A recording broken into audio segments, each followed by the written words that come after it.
Hi, this is Taylor Suggs, and this is my piecewise function. I had number 33, and I actually started with the middle one first. So down here, I broke this up into two parts. I did f of x, and I plugged the 5 in for the x here, and I wrote the rest of this equation and plugged the 5 in for x, and then I solved that. And my x value was 5, and I ended up with -8 for my y value. And an open circle because of this part right here, there was no line underneath it. And then I did it again, but this time I used -2 as my f of x. So I plugged that in and I solved it, and I had -2 as my x, and I ended up with 6 for my y. And I did a closed circle because this inequality has the less than or equal to line underneath it. And then I graphed the coordinates here and here, and I drew a line connecting them. And then for this one right here, it's on this piece of paper, so piece of paper, I did f of x equals 3, and I wrote out the problem, and I plugged in the 5 for the x, and then I put equals 3, and that was it. So I just used those two as my coordinates, this as my x value, and this as my y value. And I chose a closed circle because of the line under the inequality symbol. And then I drew it right here, at its coordinates, I graphed it. And then I drew a line facing this way because of the way that this little inequality symbol is facing. And I drew it straight because it doesn't have a slope.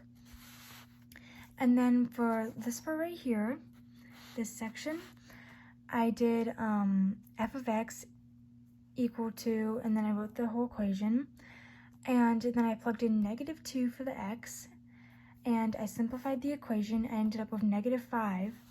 So I used -5 as my y coordinate and -2 as my x, and I used an open circle because there was no line underneath the inequality.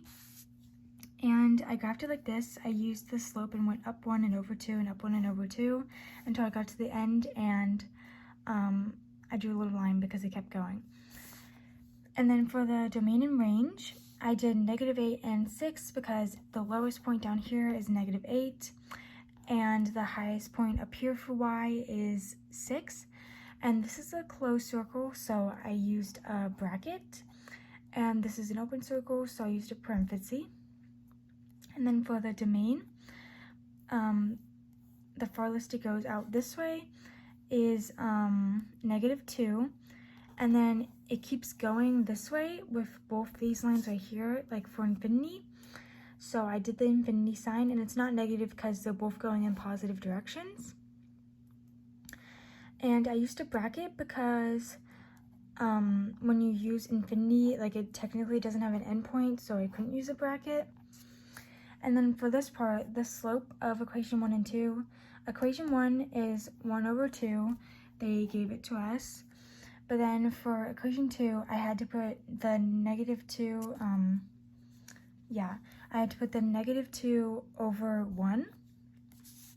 And then equation 3 didn't have a slope.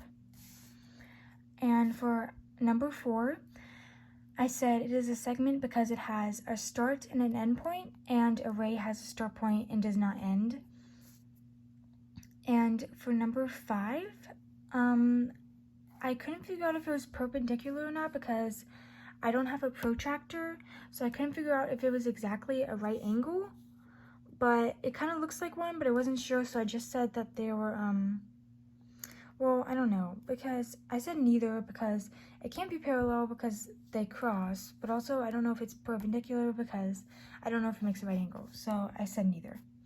And yeah, that was my test. Thank you.